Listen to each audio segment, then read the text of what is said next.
मंगलमय मंगल करण वीतराग विज्ञान नमो ताहि जाते भये अरिहंतादि महान करि मंगल करि हो महा ग्रंथ करन को काज जाते मिले समाज सब पावे निज पद राज। Acharya Kalp Pandit Pravar Todarmalji's Moksha Marg Prakashak. We are on to the 8th chapter and we were Sir, discussing you're on mute. I am not on mute. Sir आप म्यूट में हैं. नहीं, I crossed out now. Everybody can hear me? Yes, sir. Okay.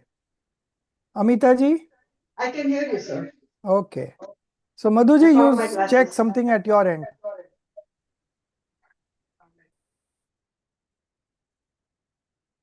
Okay. So we were studying the 8th chapter, which is about the 4 exposition. And we saw what is the methodology of presentation of each exposition. And we also saw that each exposition has got its different methodology to present the facts, right? Now, if we don't know that method, then what we will do? We will misunderstand the message, right? We will have wrong interpretation. And in that case, we cannot manifest right knowledge, right?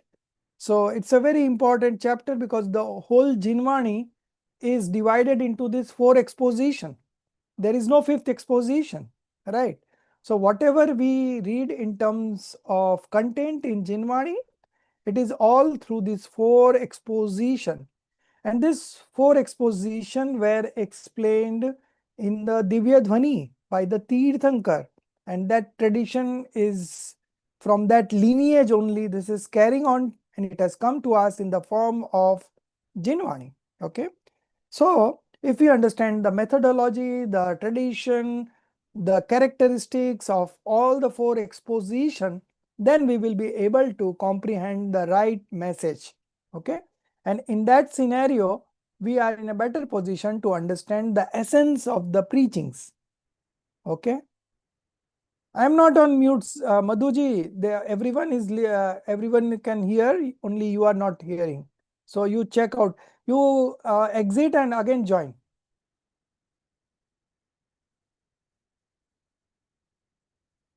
Okay. I have made you a co-host, Himali. You can share the textbook. So we are on to page number 411. And today we are going to start this new topic on the 8th chapter only about the 4 exposition, that is removal of misconjectures about anuyogas. What is this misconjecture? Misconjecture means wrong interpretation. Misconjecture means wrong guess. Okay. So whatever the faults are there, that has only evolved just because of our not understanding the correct meaning. Okay. So page number 411. You are there at 384, Himali. 411. So, but the textbook says chapter 8 is 381. It starts at there, but we are on to the Okay, sir. 411. We are about to complete this chapter. Next week will be the last class on this chapter. And then we will move on to the Tattvat Sutra. Okay. So, so there are 4 exposition and each exposition has got its unique way of presentation. And if we don't understand that purpose, what we will do is we will interpret it wrong. And there are some certain faulty interpretation. There are some faulty guessworks which does not allow us to understand the things in the right sense. Okay. So those doubts are being created by Todarmalji himself, and then he is explaining. Todarmalji read so many scriptures that he read those scriptures in a very, I can say, in a subtle manner. So he was able to enter into the mind of the acharyas, and that's how we see that his writings are so subtle that even the minute of things he is able to comprehend and explain it in a very elaborate manner. Okay, so that is the expertise of Pandit Todarmalji. He was referred as Pandito ke Pandit. Okay, so he was a leader among the Pandit. Although he was only a scholar, he was a householder, but still his mind was like the Acharyas. So that's why he is given the title of Acharya Kalp. Not Acharya, but Acharya Kalp. Kalp means just like Acharya. Why? Because his understanding was like Acharya, his thinking was like Acharya, and his interpretation is like the Acharyas. Okay, that we have already been enjoying since last 2-3 sems, the time the Moksha Marg Prakashak started, and we are going to continue with Todarmalji all throughout the 10th sem.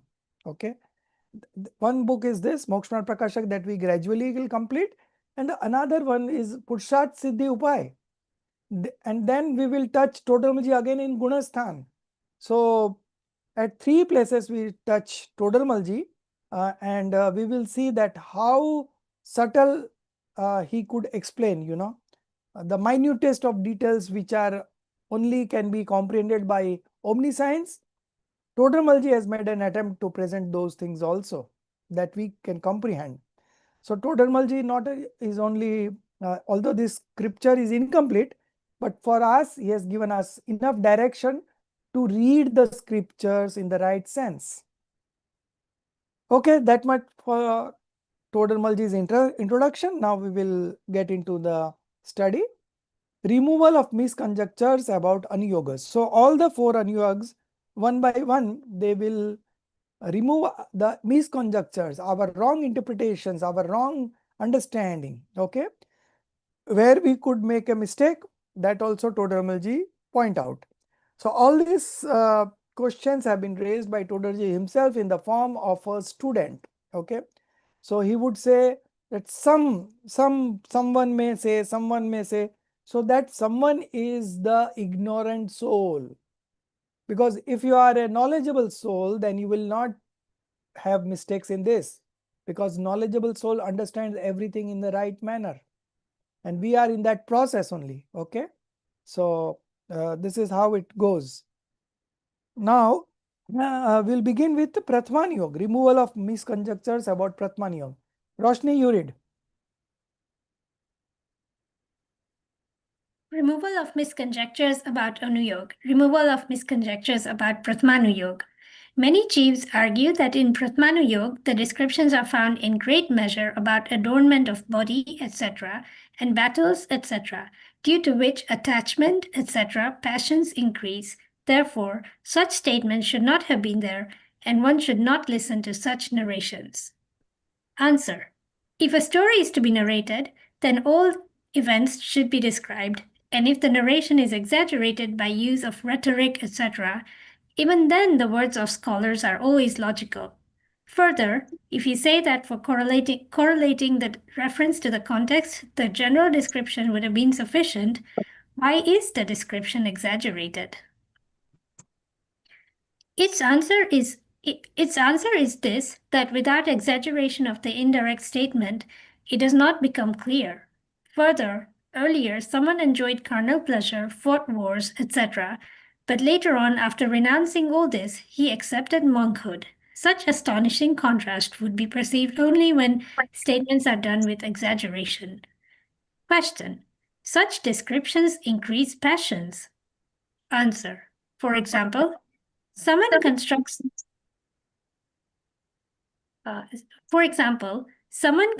a Chaitanya or temple. His objective is to encourage persons to practice religion there.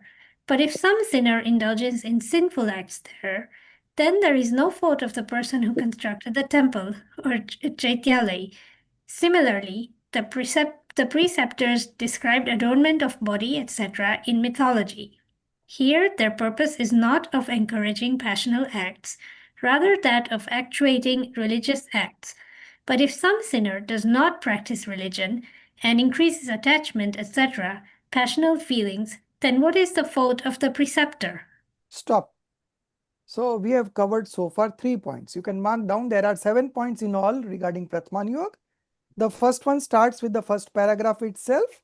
Okay, So the first point is about that the descriptions in Pratman Yoga are found in great measure about adornment of body.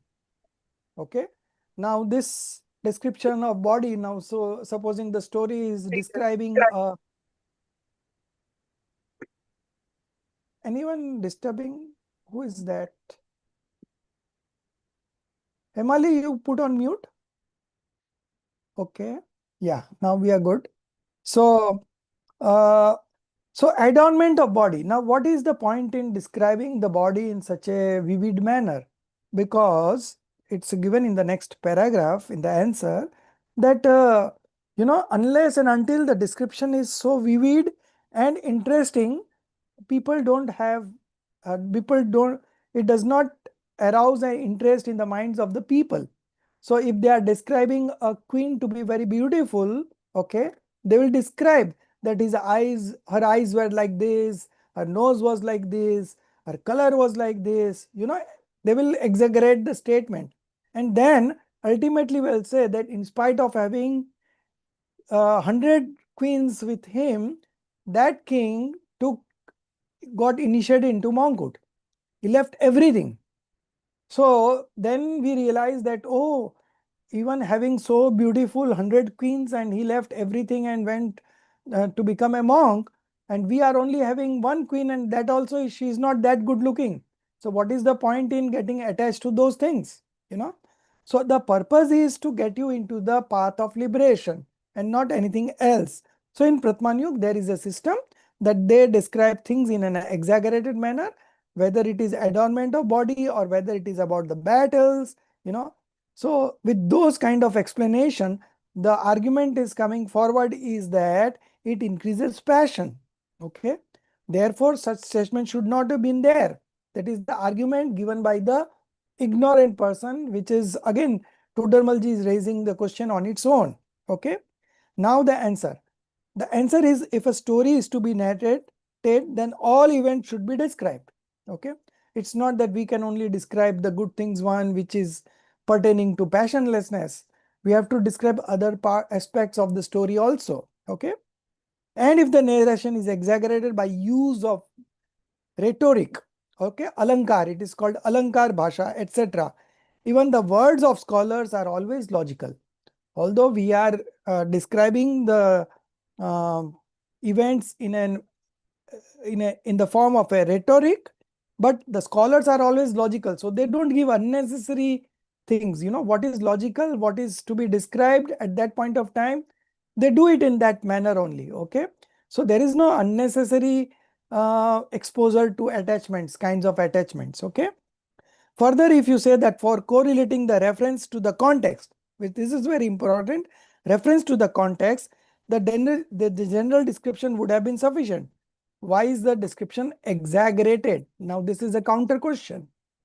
Then the answer is in the second point. This is the second point. Its answer is that without exaggeration of the indirect statement, it does not become clear. Further, earlier someone enjoyed carnal pleasures, fought wars, etc.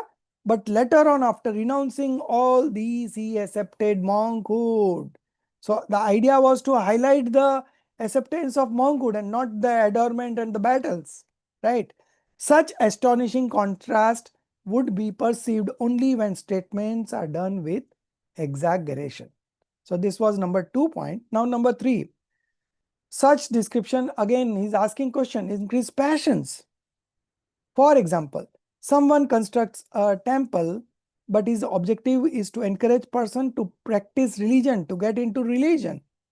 But if some sinner indulges in sinful acts there, then there is no fault of the person who constructed the temple, because he constructed the temple purely and purely for people to have darshan, to practice religion, to get into the path of liberation.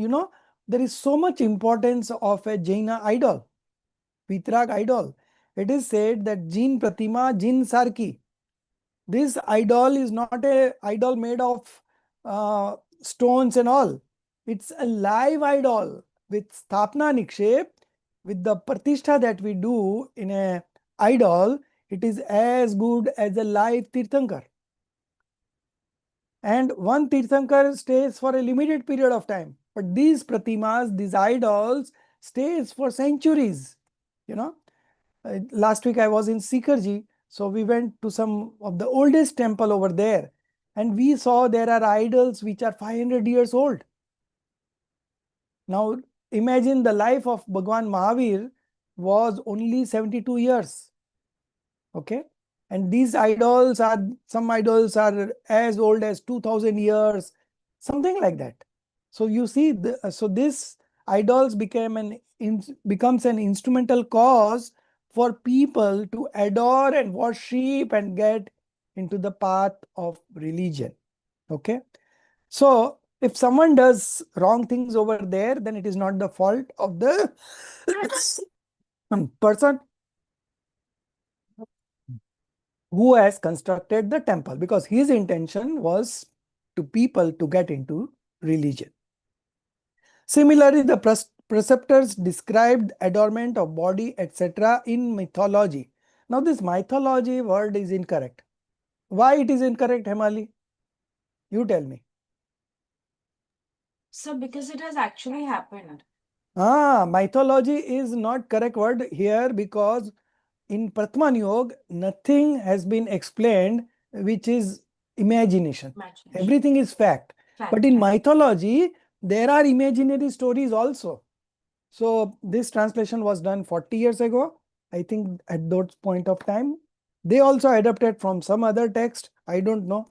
So maybe, but we can change it.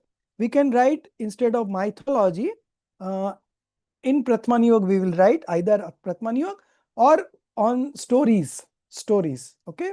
Jain stories, but not mythology.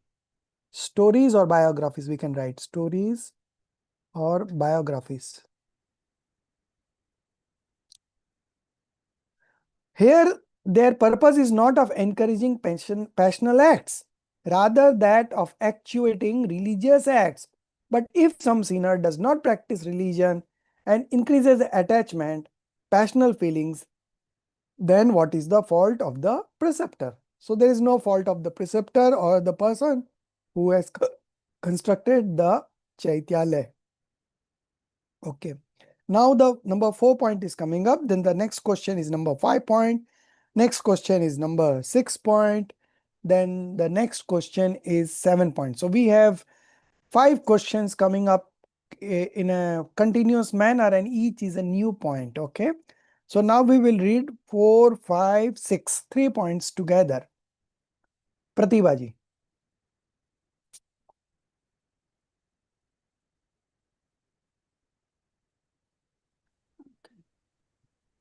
Question. Such descriptions should not have been there, which are likely to arouse passions. Answer. The mind of an ordinary passionate person is not attracted in the statement of renunciation only. Therefore, as the medicine is given to a child in sugar-coated form, similarly the interest of passionate person is aroused in religion through the description of carnal pleasures, etc. Question. If this is so, then at least the dispassionate persons should not study such shastras. Answer. In the hearts of those persons who do not have attachment feelings, the hearing of narrations relating to bodily adornment, etc., does not generate attachment feelings. They know that such is the tradition of narration here. Question. At least such persons who become passionate on listening to such narrations of bodily adornment, etc., should not listen to such narrations. Answer. In Jain mythology, where the purpose is of religion only and in which everywhere religion is fostered, the narrations of adornment of body, etc., is done under the force of circumstances. If one becomes highly passionate even on listening to this, then where would such person become dispassionate? Rather, by giving up listening to mythology, he would indulge in such other acts only which would encourage intense attachment, feelings, etc.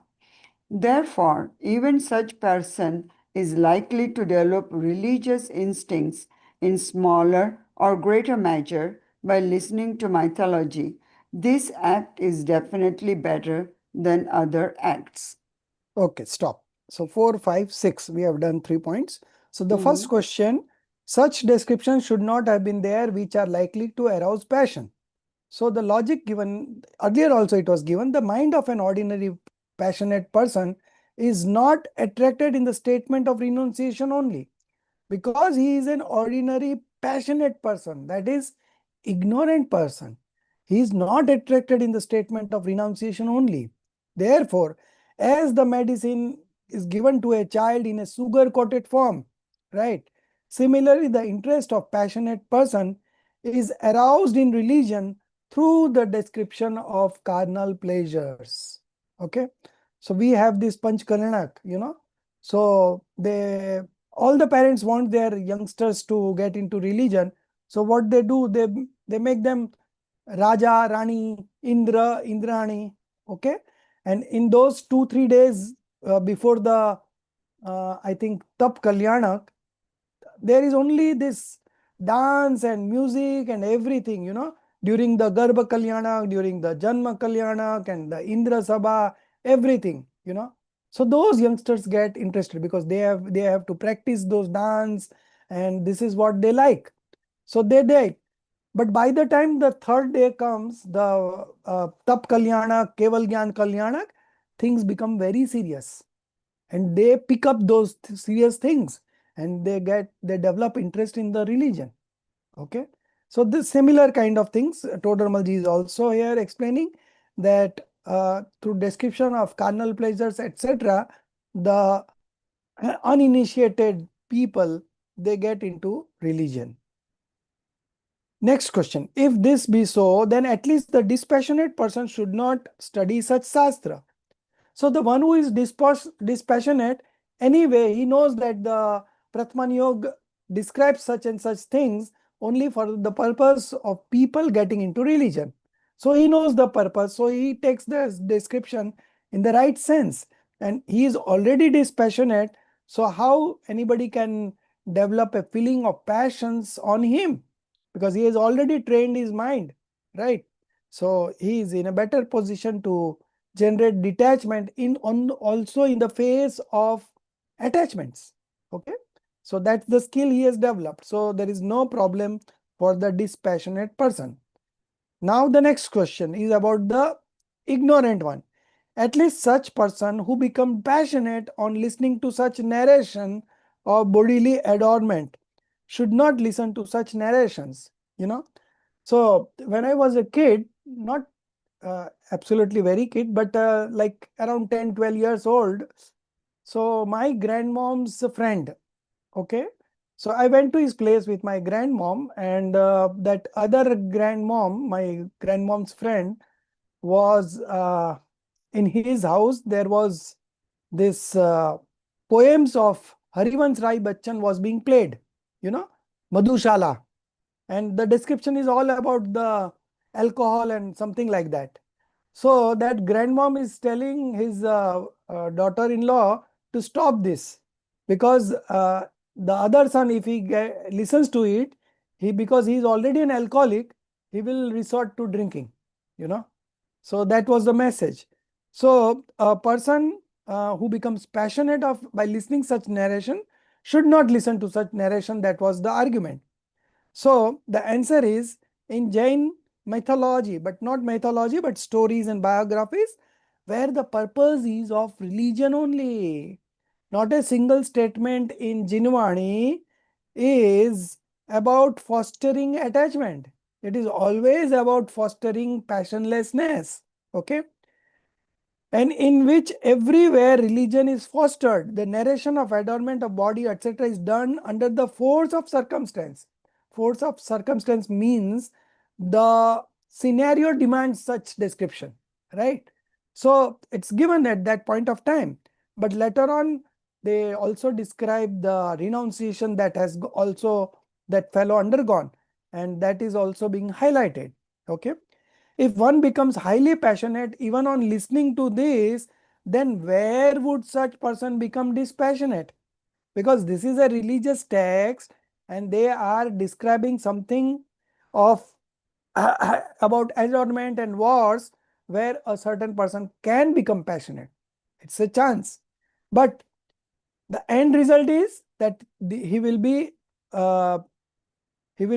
getting interested into religion. That is the purpose. For that only they have described such adornment. Okay. Now, if such person becomes highly passionate even after reading these things, then where would such a person become dispassionate? Rather, by giving up listening to these biographies and stories, he would indulge in such other acts only which would encourage intense attachment feelings. Okay. So then he would end up seeing Netflix and movies and all, So for them, like, when there was this serial going on, Ramayana and Mahabharata in Doordarshan, many years ago. So at that point of time, it was said that the whole country, the roads become empty. Why?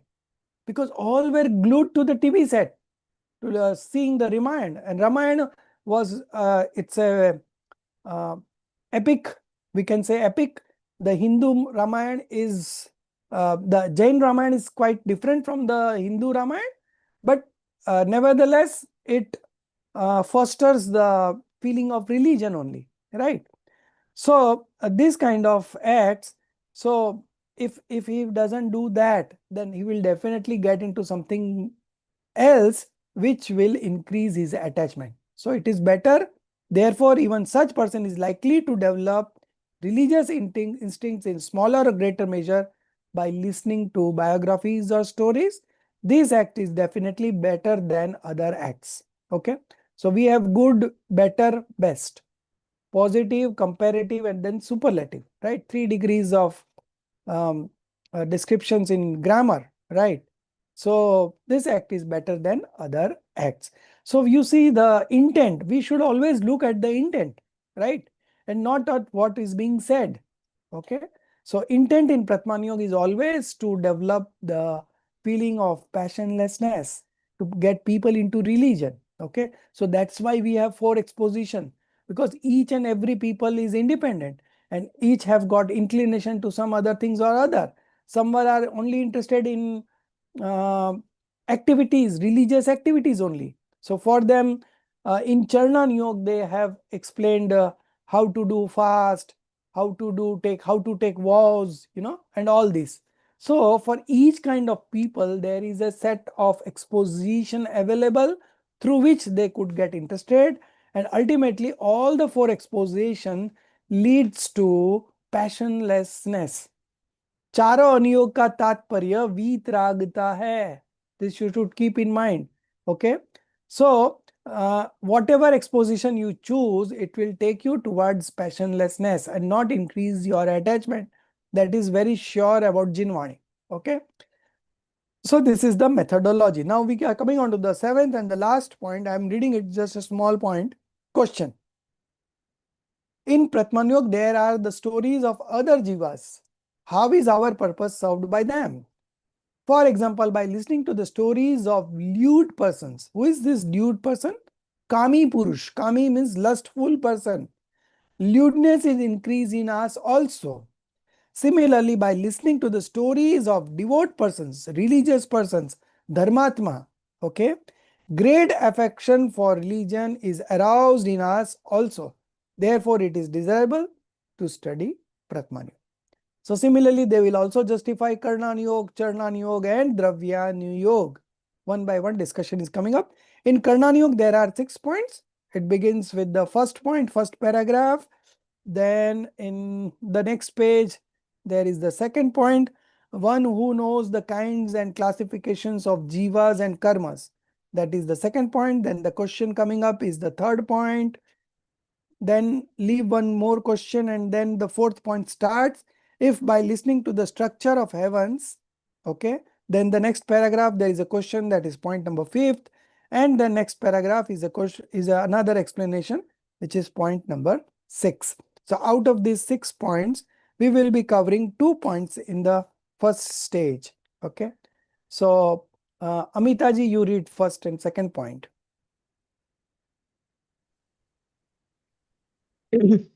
Removal of misconjectures about Karnanuyog. Many jivas argue that in Karnanuyog, the gunasthanas, spiritual stages, the marganas, quest places, etc., the karma prakritis, and three worlds, universe, etc., are described. So one knows them that this is so and that is so. But how is our purpose served by this? Our benefaction is possible either by worship or observing vows or giving charity, etc., or by self realization. Answer. The God omniscient is passionless. By adoration, he does not do anything by getting pleased. By adoration, one's passions become feeble. Automatically, its fruit is beneficial. So, in the study of Karananuyo, the passions can become more feeble. Therefore, its fruit is more beneficial. And the activities of observing vows and giving charity, etc., are the means of external instrumental causes of reducing passions. If one's upyog gets engrossed in the study of Karnanuyo, then the attachment, etc., passions are removed, which is the means of the internal instrumental cause. Therefore, this is more useful after accepting the vows, etc. The jivas study the scriptures, and the self realization is the paramount act. But in the ordinary process of self realization, the upyoga does not remain fixed. And when it does not remain fixed, then other thoughts arise. In such a state, if one studies Karunanuyog, then he engages his upyog in that thought.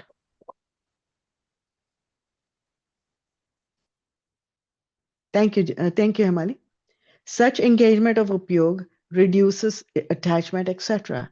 Passions in the present and is the cause of reducing the attachment, etc. in the future also. Hence, one should engage one's upyog here. One knows the kinds and classifications of jivas and karmas, etc., in various ways. In such knowledge, there is no purpose of indulgence and attachment, etc. Therefore, attachment, etc., are not increased. Rather, everywhere the purpose of evolving passionlessness is proved. Hence, such study is the cause of uprooting the attachment, etc., passions. Question. Though some statements are of this purpose only, but what is achieved through the description of yojanas, unit of distance measurements, etc., of islands, oceans, etc.? Answer. On knowing them, agreeable, disagreeable feeling is not aroused. Therefore, the aforesaid purpose is served. Question. If this be so, then even knowing of things like stones, etc., which serves no purpose, does not give rise to agreeable, disagreeable feelings. Therefore, such knowledge also proves to be useful. Answer. An ordinary passionate person does not make effort of knowing anything without the purpose of attachment, etc. If its knowledge takes place on its own, then due to the intention of the internal attachment, he wants to disentangle his upyog from there. Here, he knows the islands, oceans, effortfully engages upyog there, so each act is possible only on reduction of attachment, etc. Passions. And in knowing stones, etc., if any worldly purpose is perceived, then attachment, etc., passions arise, but in knowing the islands, etc., no worldly purpose is involved. Therefore, it is not the cause of attachment, etc., passions. Stop. If by Stop. So this is 3 points we have covered. Okay. The first point, the first paragraph, again come back to the original one. Many Jiva argues that in the Karnan Yoga, so what is the content in Karnan Yoga? So it is the different kinds of states of soul, different kinds of karmas, and the third topic is about the three worlds. Okay, that is the content of Karnan Yoga. So different types of souls is Gunasthan and the Margana sthans. Okay, the Gunasthans is the spiritual stages of development, and Marganas are the quest places. Means those places where the souls are found, that are called Margana. So Gunasthan is one at a time, but there are 14 Marganas, and all the 14 Marganas simultaneously exist. Okay, so like Gati, so Jeev will be in some Gati. Then Indriya, so Jeev will be either Ekandriya, Do Indriya, Trin Indriya, Chaur Indriya. Okay, so all the 14 Marganas exist simultaneously, but Gunasthan is one at a time. Okay, then there are Karma Prakritis and three worlds are described. So one knows them that this is so and that is so. But how is our purpose served by three things? Okay, by this. So our benefit, so he is giving a counter argument that instead of reading so much details about Karnan Yoga, why don't we get into worship? That is the first part. The second part is observing vows or giving charity. So who is saying these two things? This is from Charnan Yoga. Okay. And the third thing is about the self-realization. That is a topic of Dravyan Yoga. Okay. So to negate the Karnan Yoga, the ignorant person has raised logic by means of Charnan Yoga and Dravyan Yoga. Okay. That means he says that Charnan Yoga and Dravyan Yoga is more beneficial than the Karnan Yoga. Okay. So he is negating the study of Karnan Yoga. Now these three logics, worshipping, second one was observing vows or giving charity, and the third one is self-realization. These three will be explained in the answer. Okay, this was the question. Now the answer is coming up. So the first one would come with the starting. The first point is there about the worship. The God omniscient is passionless by adoration. Okay, he does not. 413. We are into 413. The last paragraph. Yes, yes, go. Yes. This is the answer. Slightly below. Yeah. Yes. The God omniscient is passionless by adoration. He does not do anything by getting pleased. By adoration, one's passions becomes feeble. So why you is recommending bhakti? Because in bhakti, the passions becomes feeble. Okay. Automatically its fruit is beneficial because the passions, more intense passion, more karmic bondage. Less intense passion, less karmic bondage.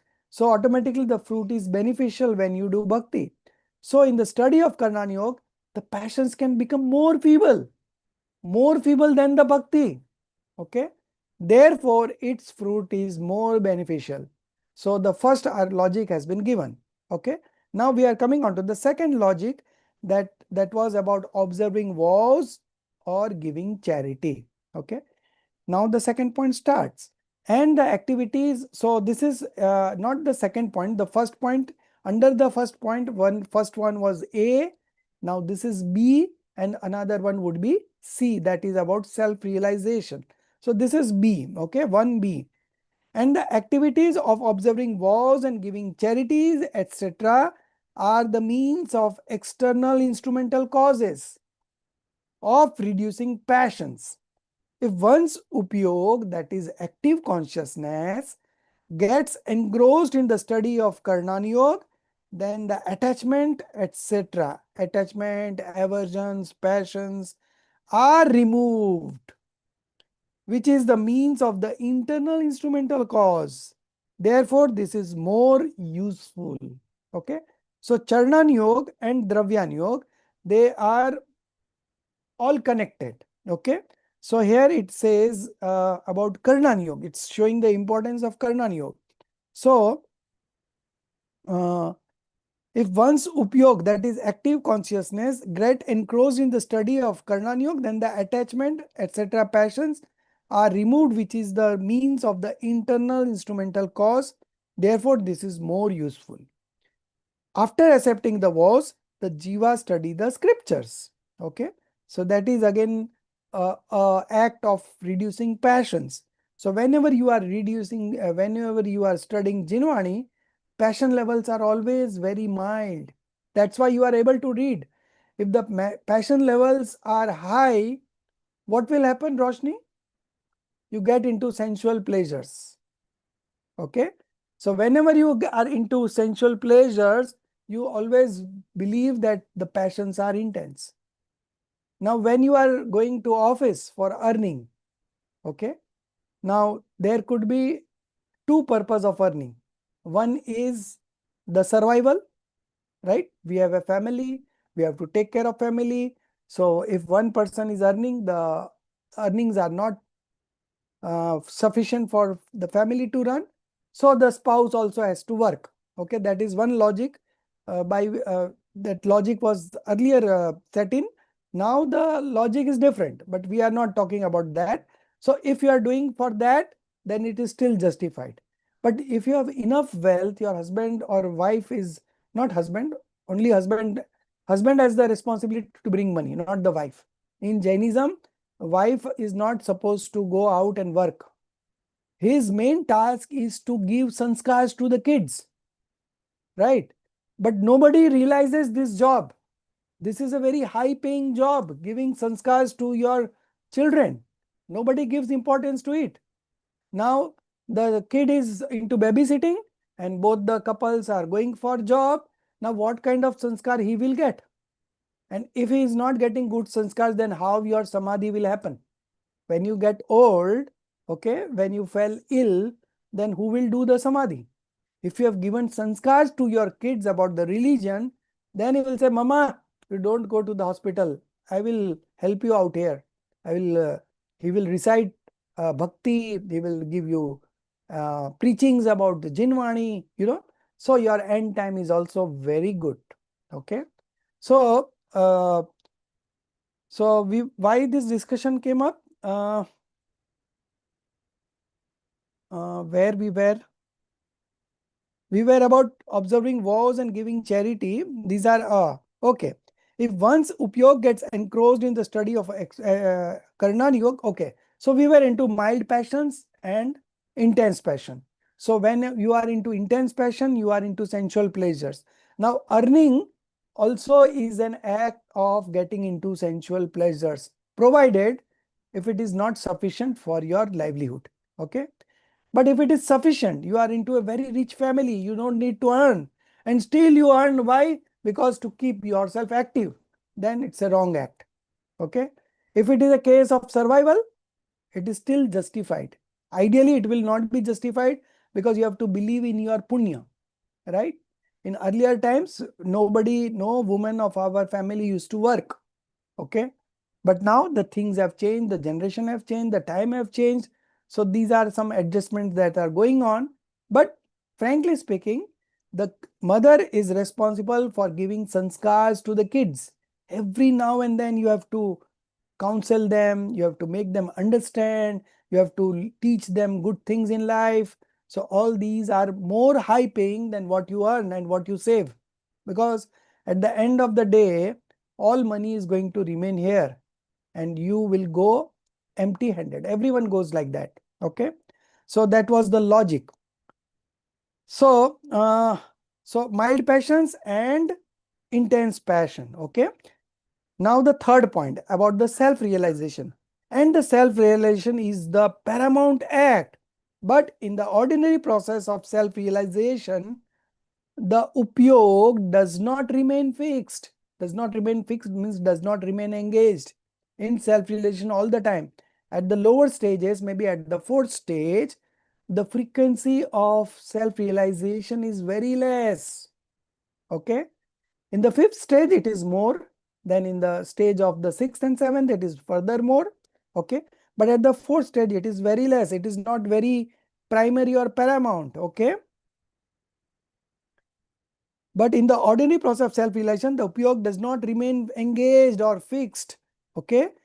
Then when it does not remain fixed, then other thoughts arises in such a state. Right. If one studies Karnan Yoga, then he engages his upyog in that thought. Now, the very advantage of Karnan Yoga is that your active consciousness is channelized into description of something where you are not going to manifest passions. Automatically, it serves the purpose of manifesting passionlessness. Now, the next logic is coming up. So, such engagement in upyog reduces attachment. Okay. So, such engagement means the karnaniyog descriptions. Okay. The passions in the present and is the cause of reducing the attachment, etc. in the future also. Hence, one should engage one's upyog here. Here means karnaniyog. Okay. Now, the second point. One who knows the kinds and classification of jivas and karmas, which is a subject of karnaniyog, etc. in various ways, in such knowledge, there is no purpose of indulgence in attachment. Therefore, attachments are not increased. Rather, everywhere the purpose of evolving passionlessness is proved. And such study is the cause of uprooting the attachment, etc. passions. So, this is number 2. Now, number 3, question. The question is about that why the descriptions of islands, oceans, and so much of Yojan, Meru Parvat, and all these in Karnaniyog. Okay, the logic is given that if when you read something which is going to be your beneficial, then there is always a feeling of attachments or aversions over there.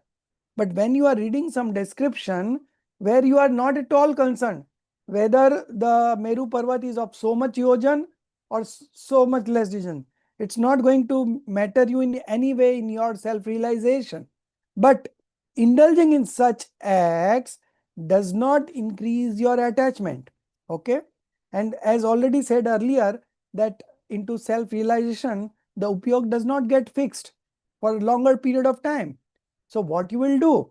So Karnaniyog will provide you the platform where your passions will be mild, and the descriptions that Karnaniyog gets into, these are not to increase your attachment. On the contrary, because no worldly purpose is involved in that, so all those descriptions are, in those descriptions, you are always neutral. Neutral means you are not manifesting attachment nor aversion. Just it's an act of object of knowledge of yours. Okay. So it again fosters passionlessness. Okay. It is not the cause of attachment, passions. So this study of Karnaniyog is justified in this way also. Okay. Now the fourth point is coming up, next paragraph, and the fifth and sixth. Okay. So 3 points we'll study together. 4, 5, 6. Who is there? Madhuji, you read. Yes, sir. If by listening to the structure of heavens, etc., attachment, that is passion, is aroused, then it will be about the next birth only. Here, by knowing the virtuous conduct, that is punya, to be its cause, by giving up vicious conduct, that is path, he would follow virtuous conduct. This much benefit only will be there. Further, on knowing islands, etc., the exact structure of the universe is known. Then, by perceiving the descriptions of other faiths to be false, he would become true believer, and on removal of fallacy, by knowing the exact structure of the universe, purity of upyog emerges. Therefore, such study of Kananu Yoga is efficacious. Question. Study of Kananu Yoga is very difficult. Therefore, its study causes uneasiness. Answer. If the object is known easily, then upyog, that is active knowledge, does not get engrossed in it, and the zeal of knowing a known thing repeatedly does not arise. Then the upyog gets engrossed in sinful acts. Hence, one should study that also, which according to his ability be studied with difficulty. But how would one study that which he cannot study? Further, you say that such study causes weariness, but religion does not consist in remaining idle. If one feels happiness in idleness, then sin alone is caused. Hence, it is desirable to make effort for the sake of religion. With such thoughts, one should engage oneself in the study of Karnanu Yoga. So the fourth point was if by listening to the structure of heavens, Karnan Yoga, Madhya Lok, Udar Lok. So there are 16 swargs and then Anudisht Viman and then Sarvat Siddhi and all these are given descriptions. Attachment, passions is aroused. Why it is aroused? Then it will be about the next birth only. So if you do good things in life, you end up in those things where you are getting good things in life. Okay, so it's again a attraction that is being created for you to indulge in good activities. Okay, abstain from committing sins. Okay, here by knowing the virtuous conduct punya to be its cause. To be cause of what? Getting birth in heaven. By giving up vicious conduct. So when you get into a good acts of punya, you are giving up vicious conduct, that is sinful conduct. Okay, he would follow virtuous conduct. So again, when you are into sinful conduct, it is intense passion. When you are into punya activities, it is mild passions. Okay, so this much benefit only will be there. Okay, so this benefit will be there by reading Karnani Yoga. Further on, knowing islands, okay, etc. The exact structure of the universe is known. Now we don't know. There is we have read in science and it's everywhere this theory that the sun revolves around the earth. But Jainism says that no, sun does not revolve around the earth, right? So by perceiving the description of other faiths to be false, he would become true believer in Jainism by reading Karnan Yoga. Such minor descriptions are given, minute descriptions are given. And he also realizes the importance of omniscience. And I am also capable of manifesting omniscience because I also carry a quality of omniscience in me. Each and every soul possesses this quality of omniscience in it. Only is a matter of time that you manifest it. Okay. So in this all way, Karnan Yoga helps you to get into religion. So he would become true believer, and on removal of fallacy, that is delusion, by knowing the exact structure of the universe, purity of upyog, active consciousness emerges. Therefore, such study of Karnan Yoga is efficacious, beneficial. Okay. So again, fifth question. Karnan Yoga is very difficult. So the answer is, if you study something which is difficult, then your zeal of knowing arises, and then then the upyog. So if you don't get involved in it, then you will get involved in something else which will not be more beneficial than this. Okay. So if something is difficult, then you will be concentrating more, and if you are concentrating more on Jinvani, then definitely you will your passions will become very mild. Your thought activity will be about those topics only, and you will be having more satisfaction in life. Okay. So this is recommended. Then the second logic coming up, further you say that such study causes weariness, tiredness, okay, thakan. But religion does not consist in remaining idle. You have to be very active. If you don't get engaged in one thing, your active consciousness will get involved in something else. Okay. For not even a single moment, your knowledge screen is blank. It is always reflecting something or the other. Okay. So if you are not indulging in good things in life, like religious activities, studies, swadhyaya, all, now this is a class going on, right? So for 2 hours, you would be engrossed in this study. So these 2 hours, you are not seeing TV, you are not talking to anybody, you are not gossiping, right? So in this way, it also helps. So if one feels happiness in idleness, then sin alone is caused. A very genuine problem nowadays, If you see your friends who are not Jains, what they are doing in their life, just have a peek in them. And you will find that they are getting involved in all the wrong activities. People are now getting spoiled, getting into different kinds of vices. Even Jains who are not into religion, their family are being ruined. Their family life is ruined. There are so many cases of affairs and getting into alcoholic drinks, parties, these, that, so many news coming. Okay. So things are becoming very bad day by day. So in this phase, if you are getting into Jinvani, then you are at least saved by all those things. And here, by understanding the nature of the soul, happiness evolves. Okay. So if one feels happiness in idleness, then sin alone is caused. Hence, it is desirable to make effort for the sake of religion. With such thoughts, one should engage oneself in the study of Karnan Yoga.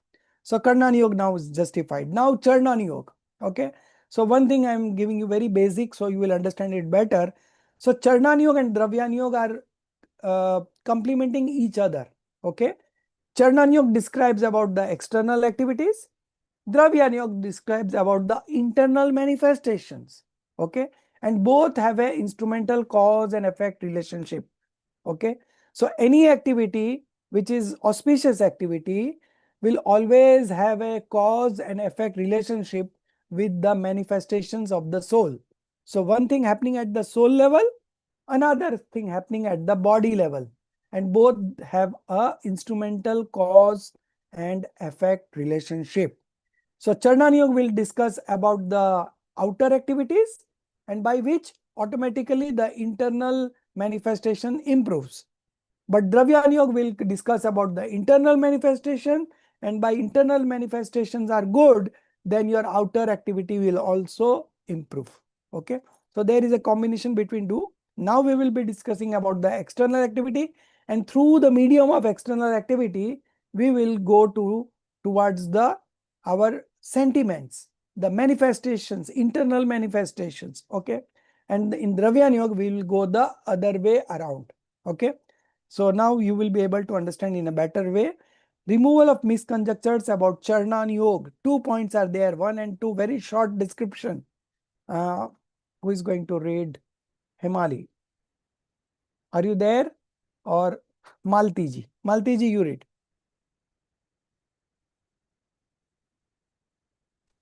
Sir, I'm on Bluetooth. I don't know. I think Sir, I'll should I avoid read? reading it. Can you hear me? Okay, then Himali, you read. Sir, but can you hear me? Yeah. Okay. Removal of misconjectures about Charnana Yoga. Many jivas say in Charnana Yoga, the discourse is for observing the external vows, rites, etc. But no purpose is served by them. Our thoughts and dispositions should be pure, whatever be the external activity. Therefore, one need not pay attention to such discourse. So this is the logic given by the ignorant person. Okay, now the answer is coming up by Todarmalji. Yeah. Answer.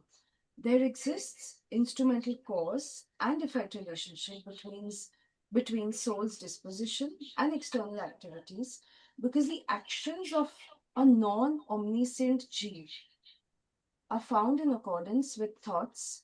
Sometimes some activities also take place unrelated with thoughts. This happens helplessly. When one engages himself willfully in some act and says that my thoughts are not such, this is his fallacy. Or thoughts may be aroused by paying attention to external objects. Therefore, for detaching one's upyog in Samaysar Shastra,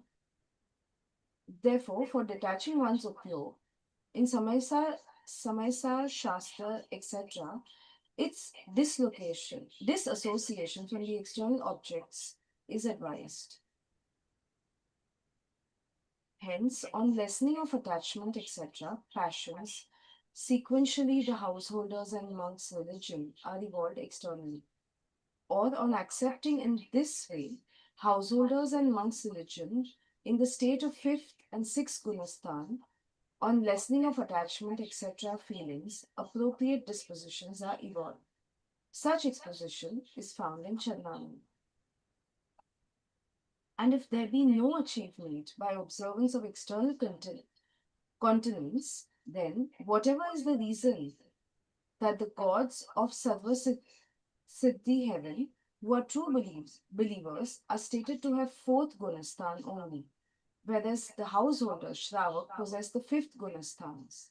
Moreover, why should the Tirthankar, etc., accept continence, great vows, by renouncing the householder's life? Therefore, this is the rule that without the means of external continence and vows, etc., one's thoughts and dispositions cannot become pure. Hence, the knowledge of code of external conduct, one must study Charnanaga. So you see the instrumental cause and effect relationship between soul's disposition and external activities. Okay. So Charnan Yoga would recommend that such and such external activity will lead to such and such disposition. Okay. And Dravyan Yoga will say that such and such disposition will lead to such and such external activity. So there are two ways of expressing things. So Charnan Yoga will highlight the external activities and then that will lead to the dispositions because it has got a cause and effect relationship. So in Shastras like Sem5, okay, there is negation of external activities because in Sem5 they are highlighting the disposition, internal disposition, okay. But in Charnan Yoga, so both are important, both are equally important, right? So we should strike a balance between our external activities and the internal disposition, okay. So when one engages himself willfully in some external activity, acts and say that my thoughts are not such, this is his fallacy. Okay, you say that I'm watching a movie, but my thoughts are not like that. I'm only an observer. So then they will say, no, this is false. You have the intent to get pleasure out of movie, and that's why you are watching movie. Any external activity will always have a effect on the dispositions that you are carrying, right? So you will not indulge in watching movie unless and until you have an intent to have pleasures from it. Okay, so that is a fallacy. Or thoughts may be aroused by paying attention to external objects. Okay. Therefore, for detaching one's upyog in Samaisar Shastra, etc., its dissociation from the external objects is advised. Hence, on lessening of attachment, etc., passions, sequentially, the householders and monks' religions are evolved externally. Okay. So, hence, on lessening of attachment, right, the automatically the householders and monks' religion are evolved externally. Or on accepting in this way, householders and monks' religion in the state of fifth and sixth gunasthan, on lessening of attachment, etc., feelings, appropriate dispositions are evolved. Such exposition is found in Charnan Yoga. So Charnan Yoga would recommend you external activities, and if you do those external activities religiously, your internal dispositions will become very mild and you will be able to practice religion in a better way. Okay. Second point, and if there is no achievement by observance of external continence, that is Sanyam. External continence means Sanyam. Okay. So Charnan Yoga will define the importance of Sanyam in your life, right? Dravyan Yoga will define the importance of Bhed Vigyan, science of discrimination. Okay. So here we are discussing now Charnan Yoga. So it will Charnan Yoga will say there will not be any achievement without external continence. And that what is the reason that the gods of Sarvat Siddhi even who are true believers are stated to have four gunasthan only, whereas the householder Shravak possesses the fifth gunasthan. Why? Because the householder can get into continence, Sanyam, right? Manusha can have Sanyam, but the gods cannot have Sanyam. Why? Because they cannot go beyond fourth. Although they are Sarvat Siddhis Dev, okay? They don't have any sensual pleasures over there. They are all the time discussing religion only. For 33, they have got very big life of 33 Sagar. And all the time they are into discussion of religious things also only. But still, they cannot go beyond fourth. And a person in human life they can go up to 5th because they can get indulgent into continence. Sanyam dharan kar sakte hain, you know. Moreover, Sir. why should Tirthankars like, Santinath, Kuntunath and Arnath, who were Chakravarti also, they were Kamdev also, and they were Tirthankar also. So Chakravarti has always 96,000 wives. And still they renounced all those things and went on to become a monk and got liberated.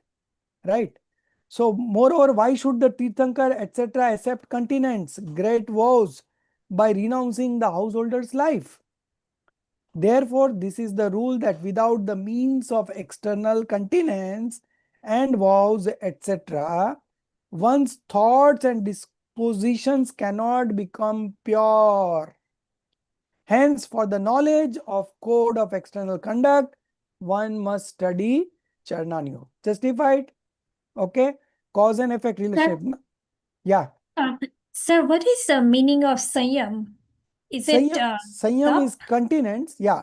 So where you are indulging in external vows, so all the external activities, which leads to your, lessening of the passions.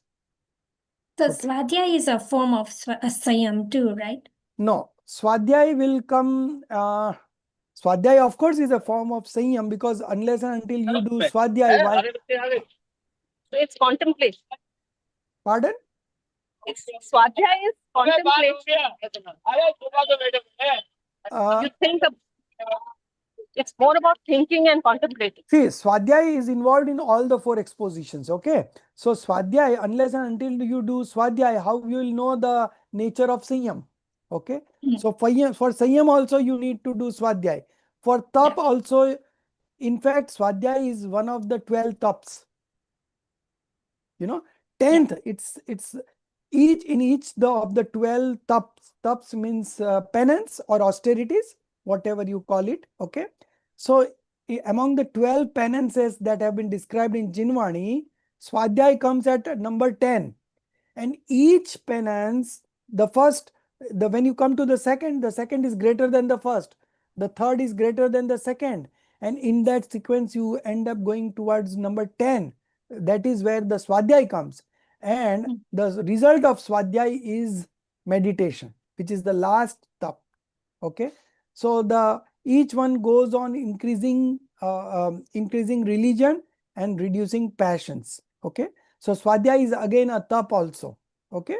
Yeah. So this continence. And sir, when you said meditation, is that the same as Samaik? Yeah. In Samaik, you do meditation only. Yeah. So in Hindi, it is called Dhyan. Dhyan. So in Samaik, you do Dhyan only, right? Yes. So that's okay.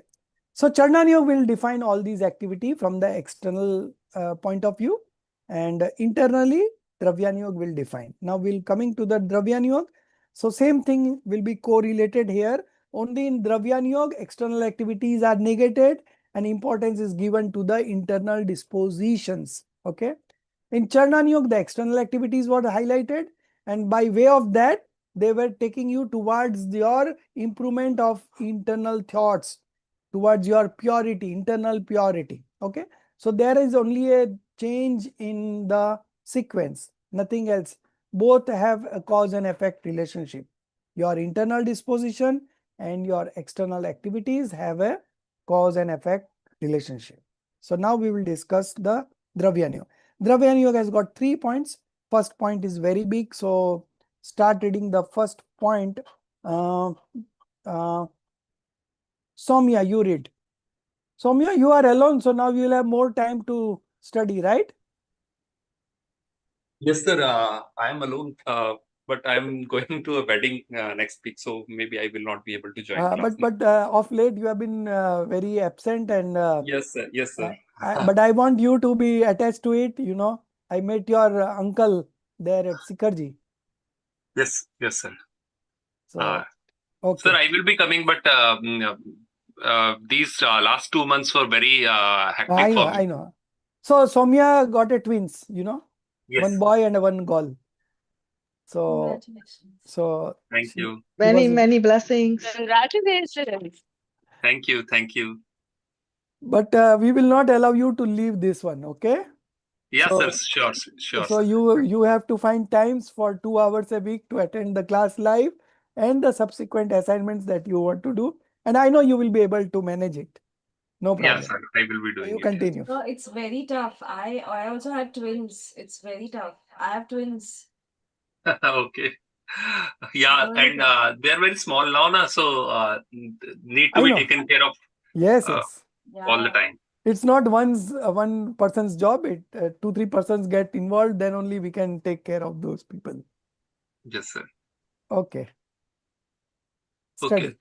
Yeah, start. So, yeah, removal of misconjectures about Dravyani Yoga. Many jivas say that in Dravyani Yoga, the inferiority of vows, continence, etc., conventional religion, Vyavhar Dharma is shown.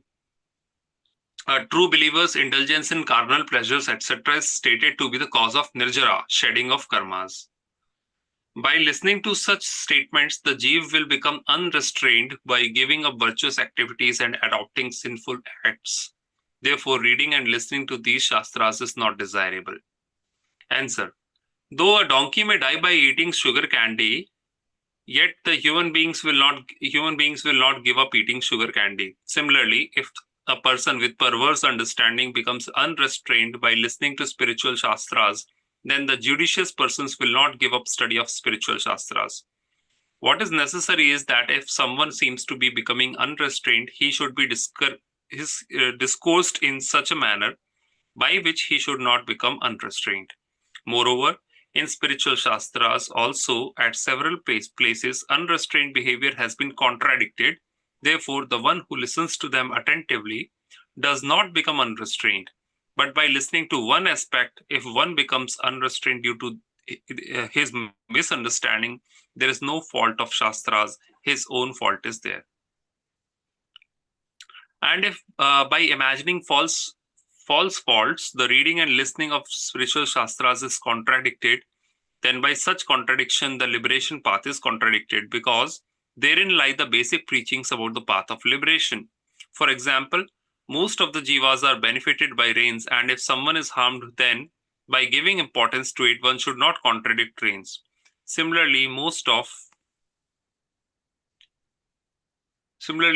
the jivas are encouraged to follow the path of liberation, but contrarily, if somebody indulges in sinful acts, then giving prominence to it, one should not contradict the study of spiritual shastras.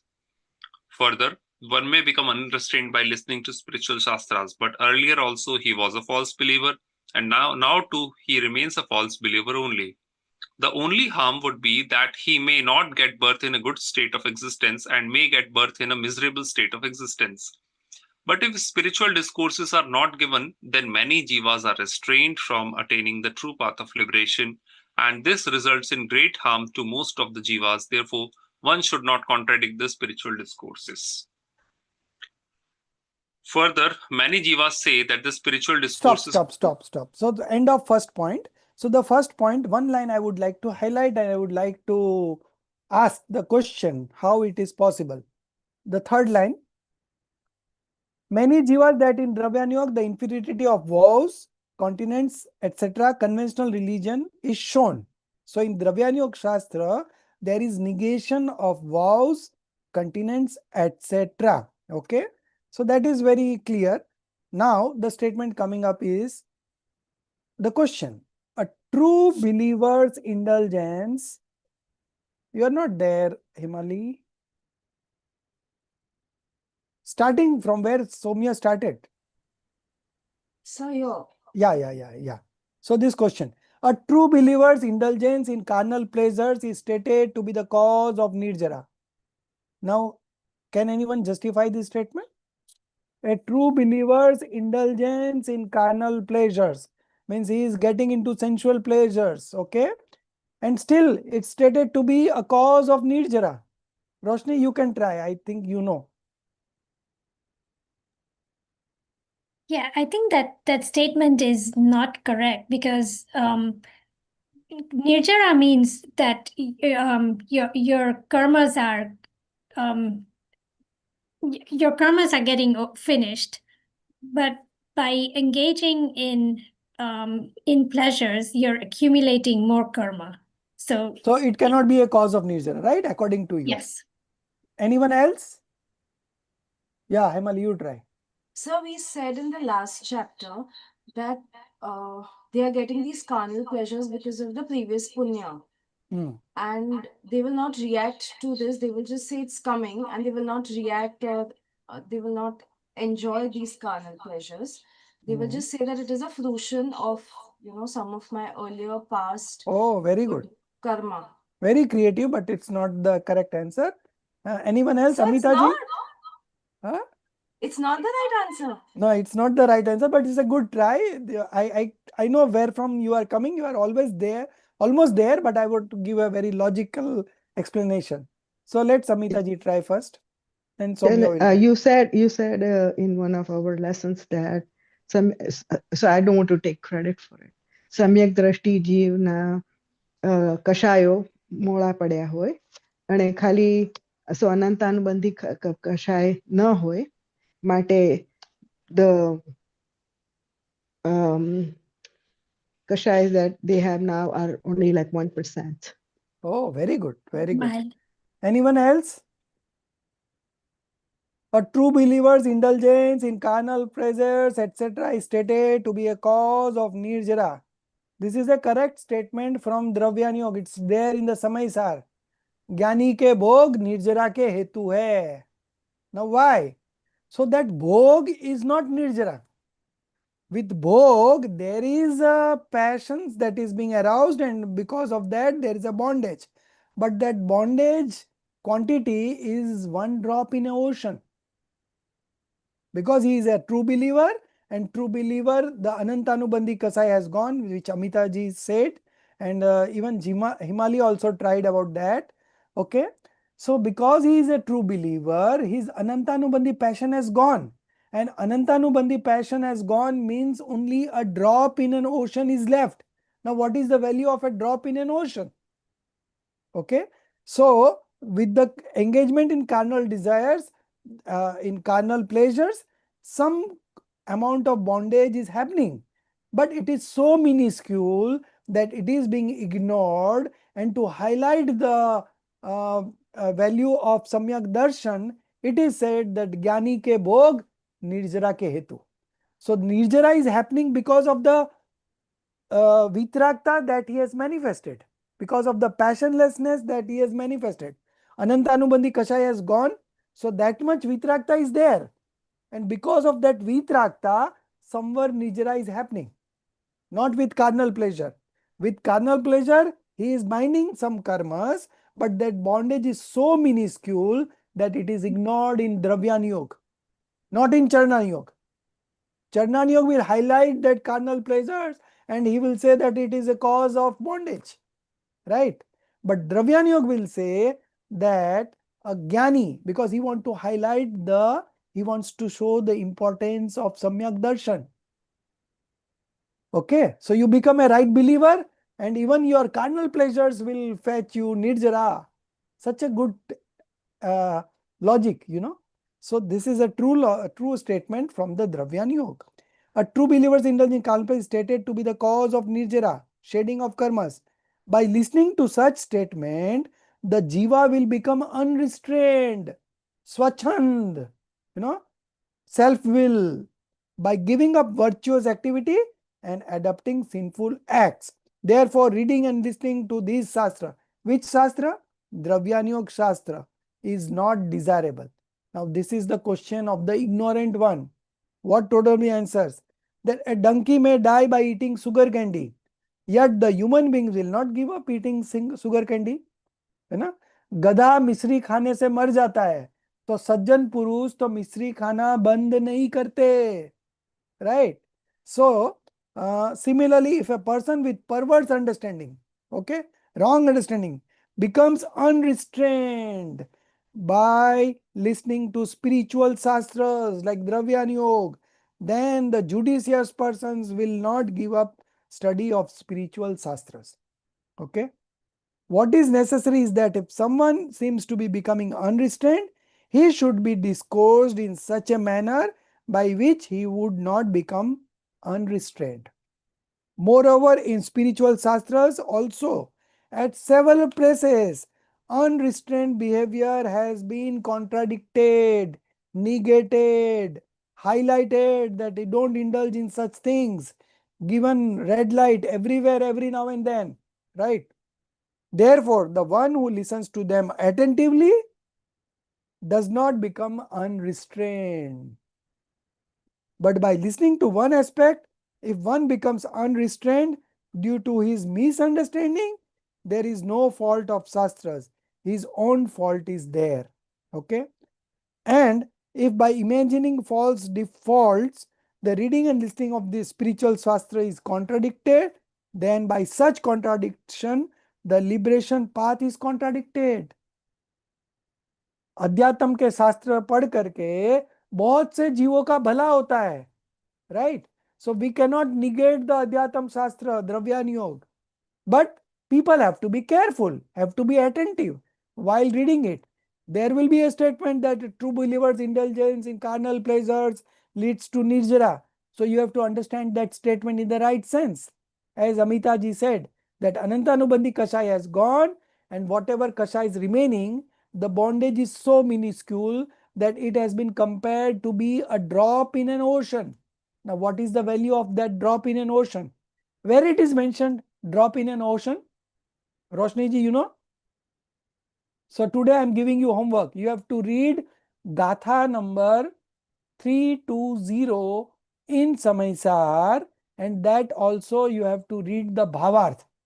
So Bhavarth is by Pandit Jaychandji Chabda, and in that Bhavarth it has been explicitly mentioned what is the value of one drop in an ocean.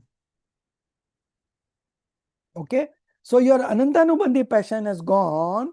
That amounts to 99% of passions gone. Only 1% is left. So we have to work very hard at this stage. Okay, we are just about to get into right belief.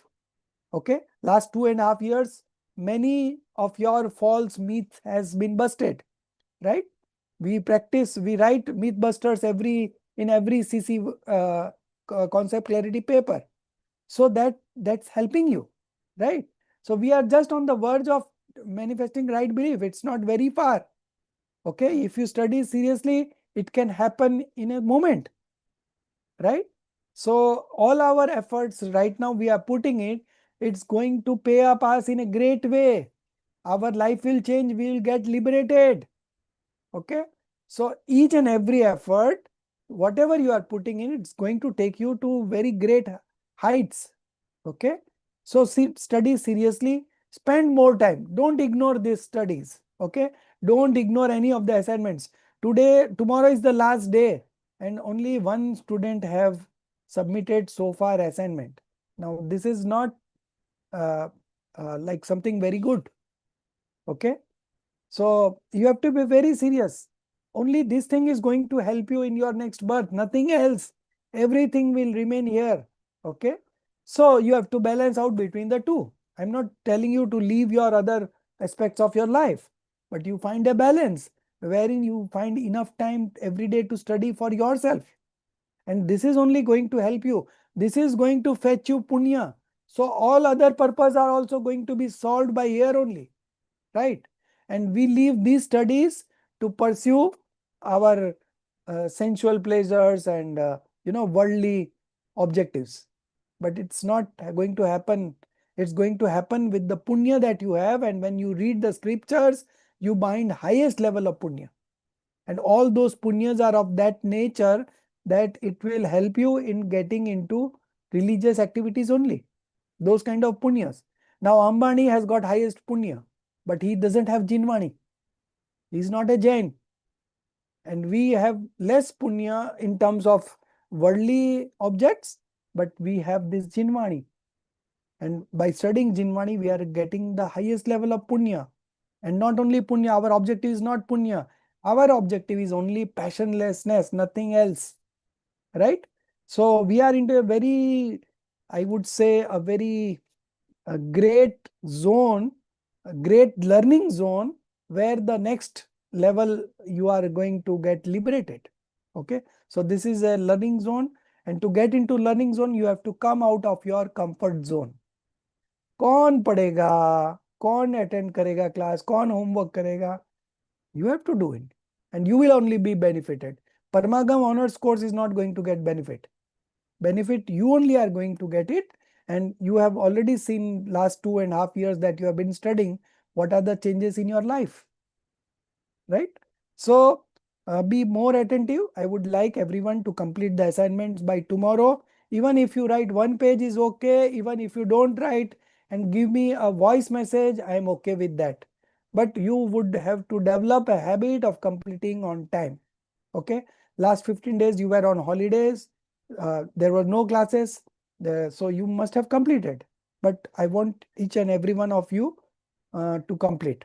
Okay, in my other group, out of 18 students that we have in LA batch, 10 students have completed so far. There also the last day is tomorrow only. So by and large, out of 18, I get around 15 people completing assignments on time in that group. And 2-3 also they refer me that I am having such and such problem and I will complete by this. So I tell them to enter your name in the group.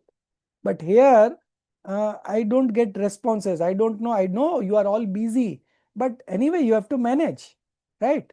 So so this Dravyan Yoga. So I've given you homework, Roshni. Which number? Gatha number 320. And then you have to get into the Bhavarth to understand this one line, one drop in an ocean. If your Anantanubandhe passions has gone, which can very well go right now also, while you are doing business, while you are doing job, while you are getting married, while you are getting kids, these are no hindrances in manifesting right belief, right? But if you want to get liberated, then you have to become a monk. That's a different thing. Right now, we are not talking about becoming a monk or getting liberated. We are discussing how to manifest right belief. And for that, you have to work hard. Okay. So this 320 you should refer once, because that many people don't know about this. That Anantanubandhi going off, like manifesting right belief itself, is like just getting liberated. And that you can do very well now. So we may not get liberated right now, but by manifesting right belief, we are reserving our tickets, and that will come in the next birth, next 2-3 births, 4 births, doesn't matter. We have been transmigrating since time immortal. There is no beginning. The soul is there since time infinite. There is no beginning itself. Okay, and there is not going to be any end. The soul is going to remain eternal, right? So you have to be very serious. Okay, so this Dravyan Yoga have this tendency, and by reading the spiritual scriptures, for example, most of the jivas are benefited by rains, and if someone is harmed, then by giving importance to it, one should not contradict rains. So Totomal has given very good example. If there are rains, who are going to benefit it? Farmers. But the potter will not get benefit. So by listening to the potter, we cannot contradict rains, because many farmers are being benefited. Okay, the ratio between farmers and potter is very minuscule. If there are 100 farmers, there will be one potter. Okay, so this is the example that Totamal is given. Similarly, most of the jivas are encouraged to follow the path of liberation. But contrarily, if somebody indulges in sinful acts, then giving prominence to it, one should not contradict the study of spiritual Shastra. Okay, so this they are justifying the reading of Dravyan Yoga. Further, one may become unrestrained by listening to spiritual Shastras. But earlier also he was a false believer, and now too he remains to be a false believer only. So what is the loss? The only harm would be that he may not get a birth in a good state of existence, and may get a birth in a miserable state of existence, like hell. Okay, that's only the loss. But if spiritual discourses are not given, that is Dravyan Yoga is not read, then many jivas are restrained from attaining the true path of liberation. And this results in great harm to most of the jivas. Therefore, one should not contradict the spiritual discourses. Okay. Now the second point is coming up. Further, many jivas say that spiritual discourse, and I think all have read once. Sir, I can read it now. Okay, then you continue. Further, many jivas say that the spiritual discourses found in Dravanya Yoga are of very high order, and so it is useful for persons of higher spiritual stages. But the persons found in the lower state should be discoursed to adopt practices of vows, continence, etc. only. Answer. In Jinnah's faith, the tradition is that first of all, right belief is attained, and afterwards, vows, etc. are accepted. The right belief is attained on acquiring the faith of self, non-self, and that faith is acquired by the study of Dravyanyo. Hence, first, one should become a true believer by generating faith in accordance with Dravyanyo, and afterwards, he should become a votary by accepting the vows, etc., according to Charnanyo. Thus, primarily in the low stages only, Dravyanyo is useful.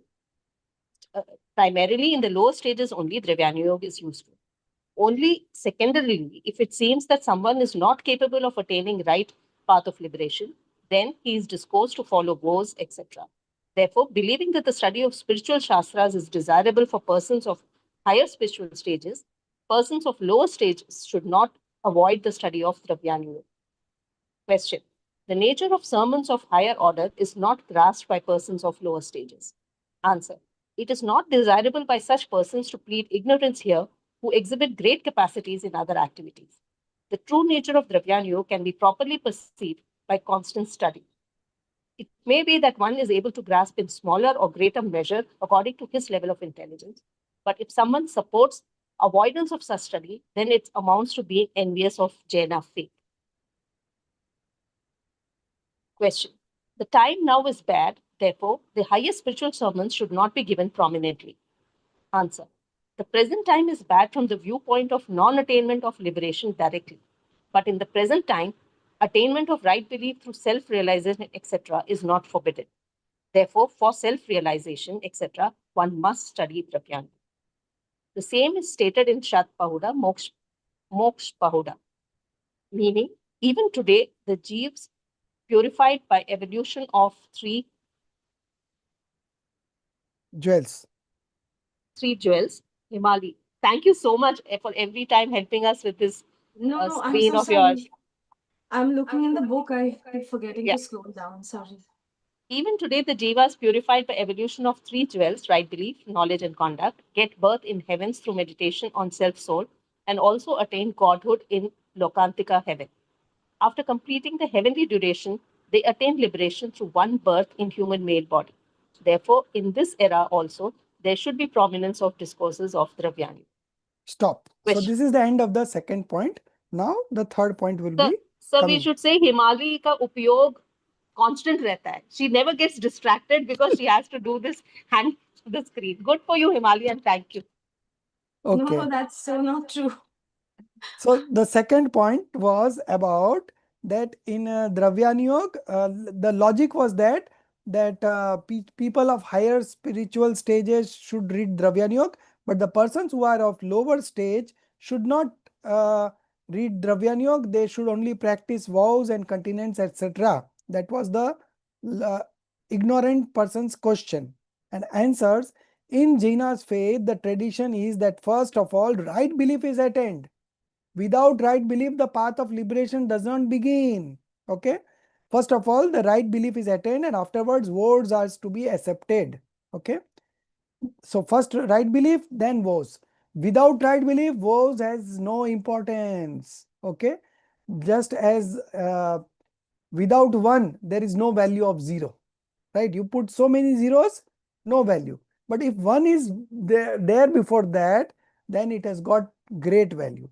Similarly, without right belief, the vows and other external activities have no value. The right belief is attained on acquiring the faith of self and non-self, swa or par. Self is swa and non-self is par. Swa par ke beech bhed vigyan. Acquiring the faith and non-self, and that faith is acquired by the study of Dravyani Yoga. Hence, first one should become a true believer by generating faith in accordance with Dravyani Yoga, and afterwards he would become a votary by accepting the vows according to Charnan Yoga. Okay, so there is a each of these Dharvyan Yoga and Charnan Yoga go hand in hand. They complement each other, so they don't negate each other. Okay, if you understand it properly, each has got its importance. So you have to balance. You have to strike a balance between four expositions. You have to strike a balance between real point of view and conventional point of view. And if you are able to strike a balance, like as we strike a balance between our job, our family, our ambitions, our religion, there are a lot of things, we always have find ways to find a balance over there. So why not here? Okay, so you have to find a balance. Thus, primarily in the lower stage, the Vyanog is useful, and when you manifest right belief, then of course the vows and all things follows. The next question was, the nature of sermons of higher order is not grasped by persons of lower stages. So again it says no, it is not that way. It is not desirable by such persons to plead ignorance, here who exhibit great capacities in other activities. When it comes to research, when it comes to your job, you are absolutely marvelous. There you are getting all the awards, you are getting all the promotions by without, that means you are capable. But here you are pleading ignorance. So this will not work. The true nature of Dravya Yoga can be properly perceived by what, Roshni ji? Constant study. So I am highlighting this word, constant study. Okay. Consistency in studies. Okay, so every day you should read Jinwani, and every day you should read Jinwani. I don't think it's difficult to complete assignments.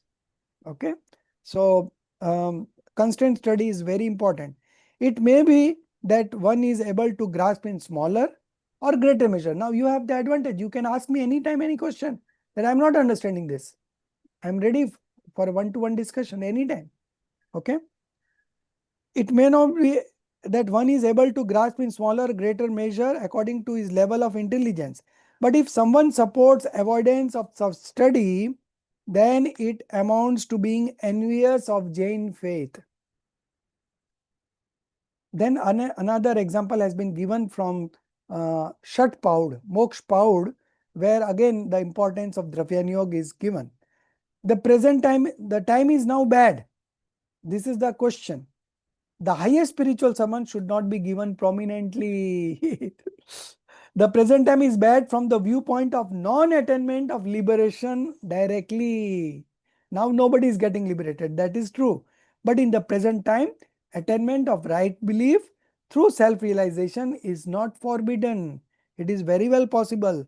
Therefore, for self-realization, one must study Dravya Yoga, and then the testimony is given from Kunkunda Acharya Dev's Moksh Pahud, okay, where it's written that even people now can manifest right belief by studying the Dravyan Yoga. Now the third point coming up, it's 2 paragraph only, I am finishing it up so that we could finish on time. Spiritual shastras are a part of Dravyan Yoga. In such shastras, discourses are given about the discriminative knowledge of self and non-self. Okay, that is Dravya Yoga, etc. This is very useful and also easily understandable. But now the question is coming up. But there the description of substance, attribute, modification, etc., and of praman, comprehensive, valid knowledge and viewpoint. Okay, nayas, partial viewpoints, etc., and the refutation of the tattvas mentioned in other non-Jain faiths is also found. By the study of these shastras, various types of notions and thoughts arise, and their knowledge is acquired after great efforts.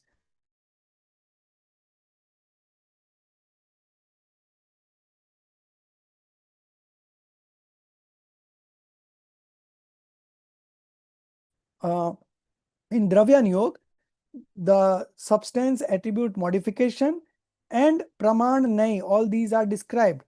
And the refutation of the tattvas mentioned in other non-Jain faith is also found.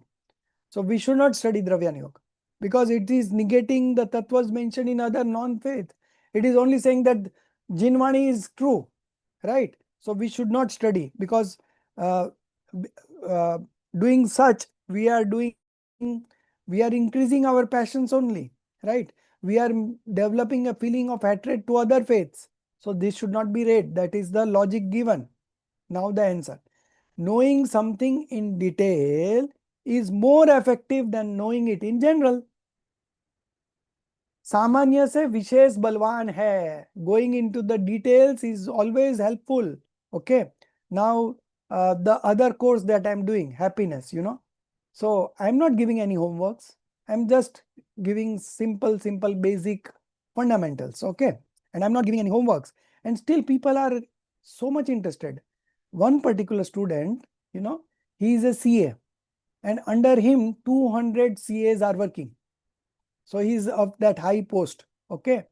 And still he's so much interested. He's a Sthanak Vasi's Namra Muni's disciple, But he has got so much interested in religion. He has called me many times and asked me many questions. Emily knows her. Emily knows him. Manish Modi, So now, I'm not giving any homework. I'm just putting the basics over there and people are getting interested. So it is our own responsibility to study. Nobody is coming up and giving us knowledge. Okay. So our own interest will only fetch benefits to us, right?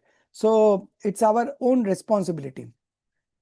So refutation of the tattvas of mentioned in other faiths. So you should not read Dravyan Yoga. That is the logic given.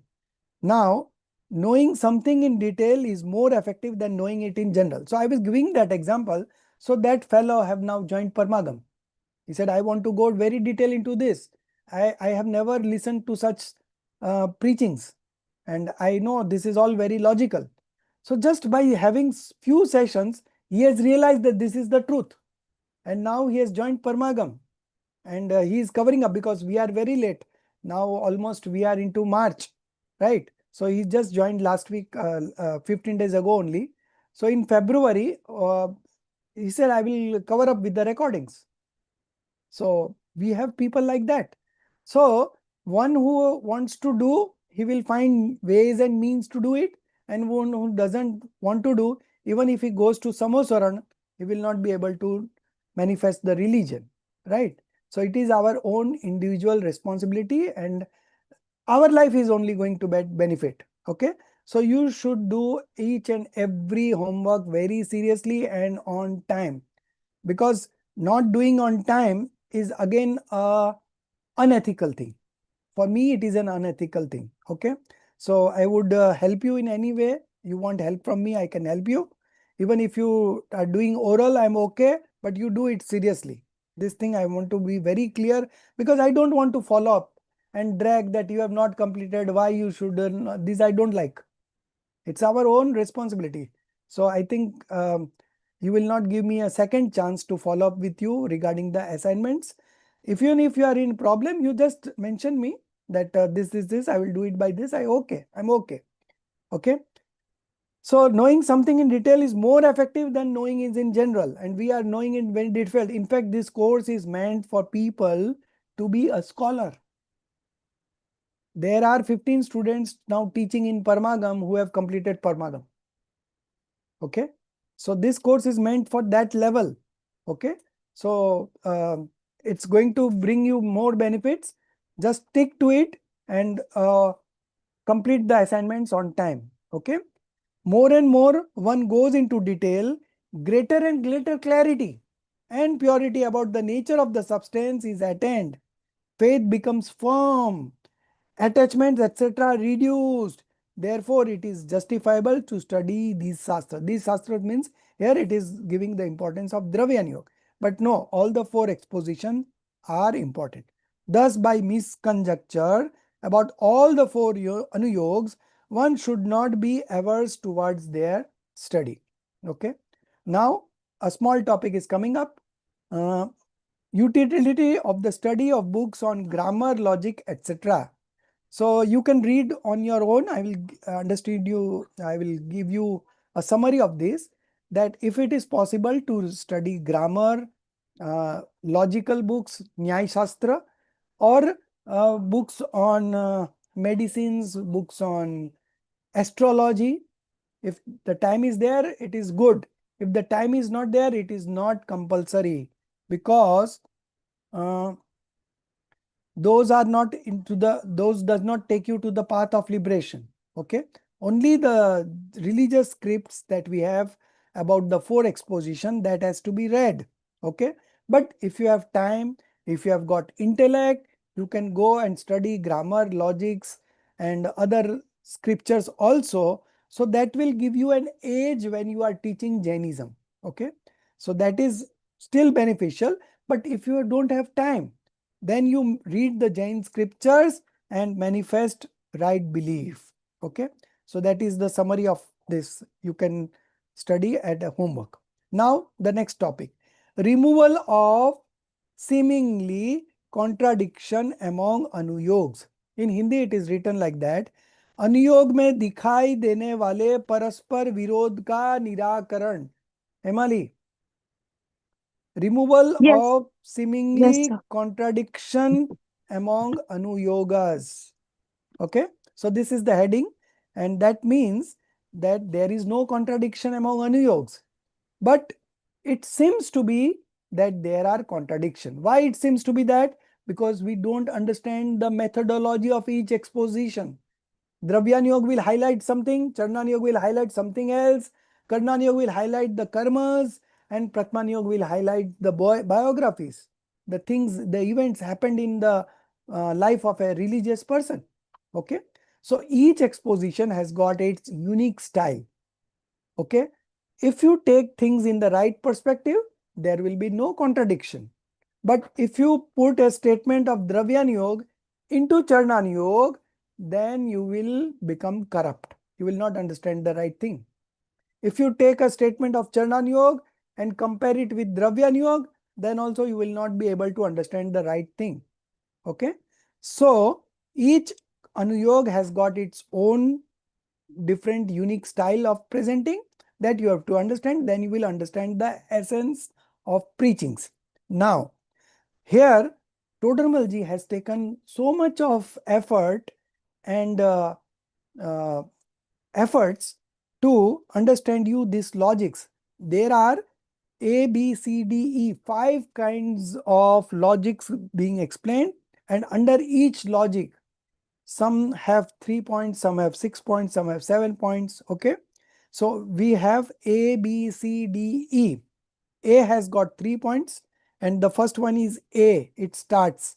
Okay, here the first logic given is that different exposition have different statements, and one statement seems to be contradicting the other statements. So how we should understand? So that is the first point. So A1, then A2, and then A3 is what we plan to complete today, and then from B onwards we will take it up in the next class. Okay, so now A. Now the seemingly contradiction among anuyogs which arises due to lack of understanding, very important, underline, due to lack of understanding of different points of view is being removed. Okay, so all your doubts is being removed.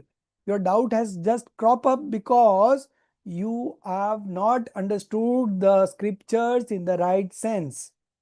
Okay, because the each exposition has got a unique style, and if you don't understand, if you don't consider that style, then the essence of the preachings you will not be able to understand.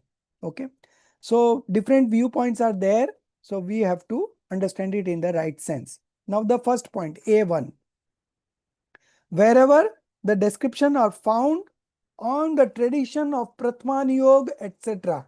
etc. means all the 4 exposition. Okay, so one is the traditional preaching and the other is the specific. Okay, wherever the description is found on the tradition of Pratmanuyog, etc., Anuyogas, the same should be known there as per its tradition. Okay. So if it is a Pratmanuyog statement, you have to understand the methodology of Pratmanuyog and you have to take it in the right sense. If it is a Charnanuyog, you have to take the perspective of Charnanuyog. If it is Dravyana Yog, you have to take Dravyana. Okay. By knowing one's Anuyog statement to be different from the statement of another Anuyog, one should not raise doubt. Okay.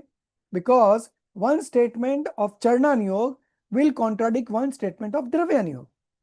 But if you take the statement of Charnanuyog from Charnanuyog and Dravyana from Dravyana, then there will not be doubt. But if you compare the statement of Charnanuyog with Dravyana, doubt will come. इधर तो ऐसा लिखा था, इधर तो ऐसा लिखा है. कभी तो बोलते हैं राग आत्मा का है, कभी बोलते हैं राग पुद्गल का है. So what is the truth? Now this is the big question for not understanding this religion. Why Jainism is not so popular across the globe? Because the methodology is difficult to understand and most of the people falter. First of all, getting into birth in a Jain religion is very difficult, very rare, right? Even if you get birth, then understanding the scriptures is very difficult. If understanding the scriptures is difficult, finding interest to understand is also again very rare. So things are becoming very rare and rare and rare as you go deep. Okay. So it's not easy to understand. So there is no contradiction. But if you compare one Anuyog statement from a statement of another Anuyog, there would be doubts if you don't take it in the right perspective. If you take it in the right perspective, there is no doubt. For example, at some places, the faultless true believer is stated as not having doubt. Nishankit ang, true believer, Jnani. Jnani ko 8 ang, 8 limbs of right belief, The first one is Nishankit. So not having doubt. Worldly desire, Kanksha, Nikankshit, Nishankit, Nikangshit. Kankshit is no desire. Then Nirvichikitsa, disgust, no disgust. Not having doubt, not having worldly desire, not having disgust. Okay. So true believers don't have this. But at other places, the rise of fear is stated up to 8 gunasthan. So where it is stated that rise of fear is at 8 gunasthan? It is Karnan Yoga. Because gunasthan is Karnan Yoga. So in Karnan Yoga, they said that rise of fear could be possible up to 8 stage. Okay. And here at the 4th stage, a true believer who is at the 4th stage, he is not having any doubt, not having worldly desire, not having any disgust. These statements are made. So this is contradictory. Okay. But at other place, the rise of fear stated up to 8 gunasthan, greed up to 10th, and disgust up to 8th gunasthan. This should not be known to be contradictory. There is the absence of intense doubt in a true believer. At the 4th stage, intense doubt is not there. Some subtle doubts are there, but that has been ignored. Because of right belief, Anundanubandhi Kashaya has gone, so intense doubt has gone. Chiefly speaking, the true believer does not have any doubt, etc. from this point of view. In Charnan Yoga, the doubts, etc. are described to be absent in a true believer. But from the subtle power point of view, the rise of fear, etc., causes passions is found up to 8th gunasthan. Therefore, in Karnan Yoga, their presence is stated up to that stage. In the same way, one should know elsewhere. Okay, understood? For example, different exposition, different things are presented. So you should not have doubt about that. Earlier, many examples have been cited in the discussion of methodology of Anuyogas. One should know them or understand from one's own intelligence. Second point. Further, in one and the same Anuyog, from different points of view, different statements are found. So the first point was about different Anuyogs. Now in the same Anuyog, there is a different kind of statements. How do you justify that? For instance, in Karnan Yoga, absence of recklessness. Recklessness is pramad. Pramad is negligence. Good word for pramad is negligence. Is stated in the 7th Gunasthan. Okay. Absence of pramad is stated in the 7th Gunasthan. There the passions are treated as subdivisions of recklessness. And in the same Anuyog, the existence of passions is stated up to the 10th Gunasthan. So negligence goes off in the 7th and passions goes off in the 10th. But when you study negligence, negligence has got 15 subdivisions. Okay. Out of those 15 subdivisions, 4 are passions, major passions. Pride, anger, pride, deceit, greed. Okay. So here you says there is no pramad in the 7th stage and greed is there till 10th stage. So in the same Karnan Yoga, these are contradictory statements. So how do you justify?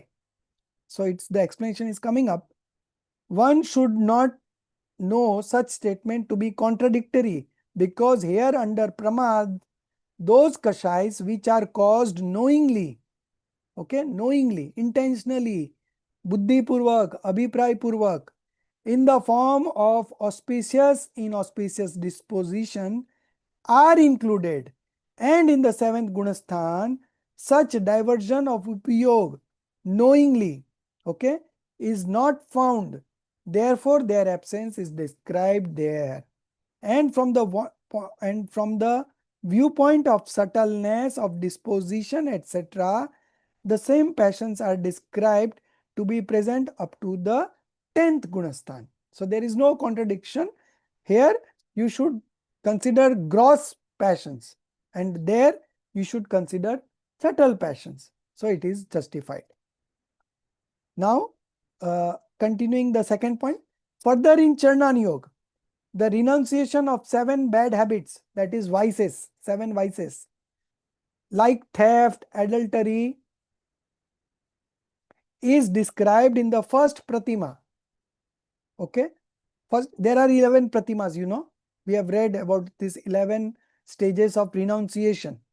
11 stages of renunciation. 11 pratimas in Tattvagyan part 2. We had this chapter, 11 pratimas. Is described in the first pratima, householder's first woe. And there itself, their renunciation is described in the second pratima.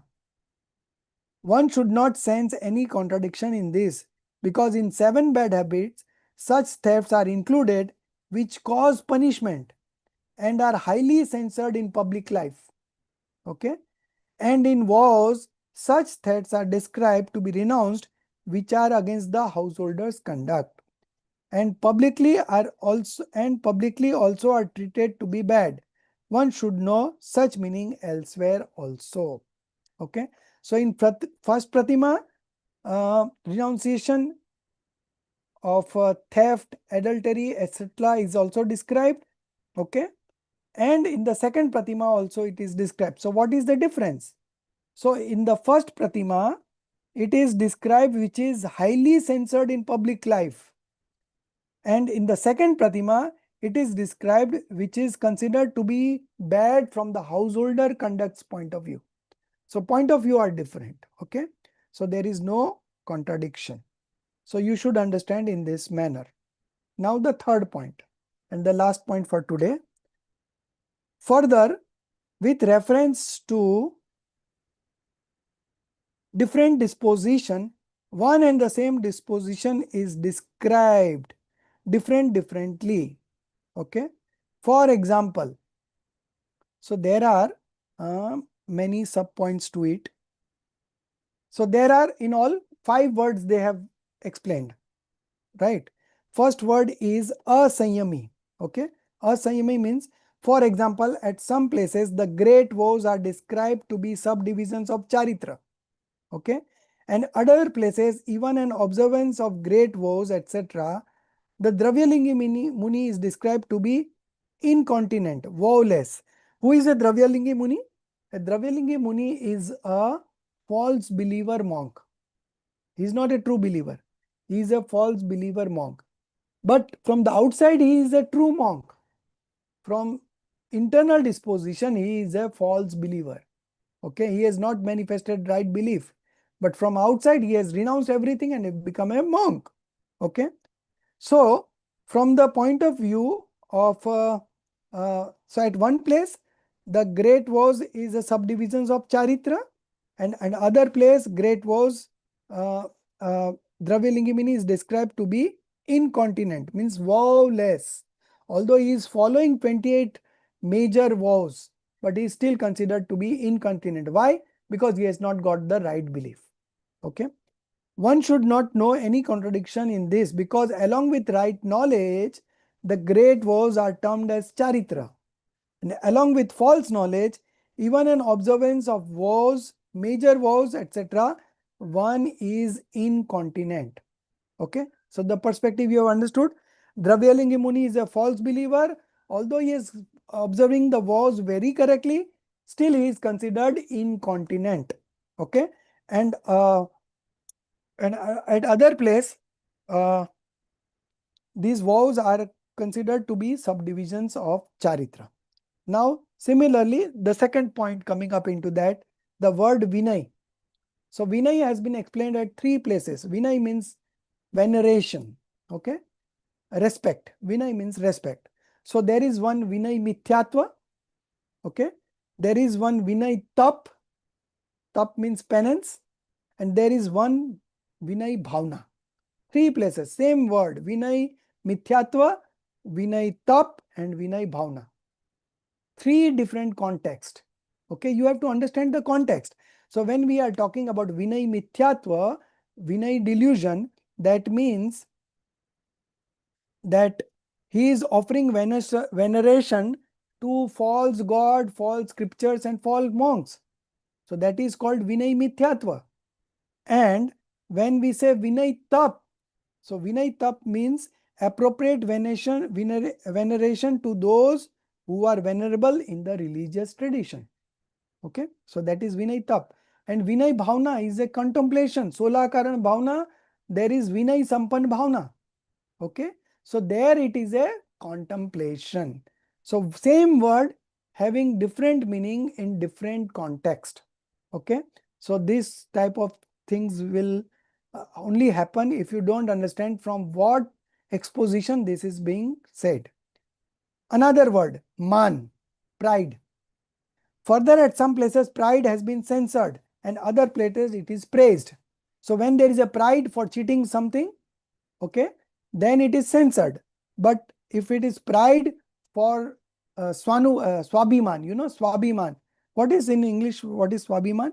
Here it word would have been given. I will just see.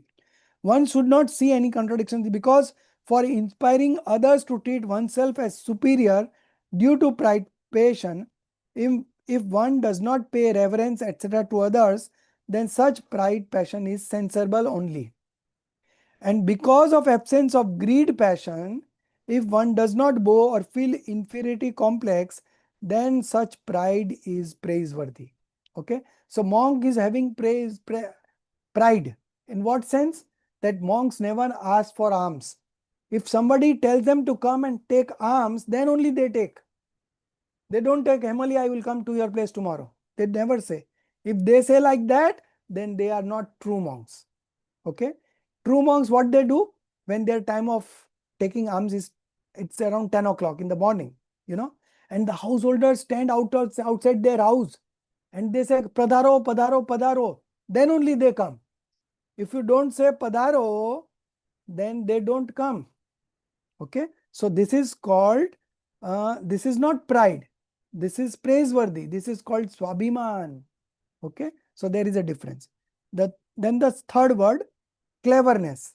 Further, at some place, cleverness has been defined, has been censored, whereas at other place it has been praised. So if cleverness is there for cheating others, then it is censored. If cleverness is there to exhibit accomplishment of some act appropriately and judiciously, then it is praiseworthy. I'll give you an example. There was one character, Sudarshan Seth, in Pratman Yoga. Now, he was a very devout person, religious person, right believer. Okay, he was a householder, he was a right believer. One time, the queen of the king was interested in him. Okay, so he sent, so she sent her maid to bring that Sudarshan Seth in his palace, and Sudarshan Seth was picked up by those maids, and he was here in front of the queen, and queen wanted to rape him. So what she said, you know what he said? That I am a neuter sex. I'm not a bisexual. So then queen left him. So that was given logic to save him from indulging in wrongful activity, to save himself from wrongful activity, because queen was hell-bent on having sexual intercourse with him, and he doesn't wanted to do because he was a religious person. So to save himself from that upsarg, affliction, he said that I am a neuter sex, right? I am what you call napunsak. What it is said in English? I'm not remembering the word. So he was saved by that. So then it is not cleverness, but it is praiseworthy. Okay. Similarly, Subhav, auspicious sentiment. Sometimes it is appreciated and sometimes it is censored. Why? Like example, I'm giving punya. Okay. So when you are getting into Ashubh Bhav, inauspicious activity, at that time auspicious activity will be appreciated. But when you want to get into pure manifestation, then even auspicious activity is censored. Okay. So depending on the context, the same word can have different meanings. Last point. Further, likewise, some jiva might have been censored in comparison to some jiva of higher status. There one should not know him to be totally censorable. And some jiva might have been praised in comparison to some other jiva at lower status. There one should not know to be fully praiseworthy, but should know his merits, demerits appropriately. Similarly, one should understand the meaning of various preachings from the viewpoint from which have been described. So this is the end of A point. Now B point we will start from, we will do it in the next class. Further in the Shastras, page number 422, further in the Shastras, B starts, and B have got, I think 6 points. Okay. So B have got 6 points. We will be doing marking in the next class, and then we will read one by one. So we are removing contradiction. There is no contradiction as such, but because of lack of understanding, there seems to be a contradiction which will be negated by Todarmalji by giving different kinds of logic. Okay. So this is all. I have taken 8-9 minutes more, but I have to complete this. Otherwise, in the next class, we will not have been able to complete the syllabus, and we'll be completing in the next class, even if it takes 10-15 minutes more. Okay. Okay. निज निधि निज में बताई यह अनंत उपकार है, उसके लिए जिन वाणी माँ को वंदना 7 बार है, उसके लिए जिन वाणी माँ को वंदना 7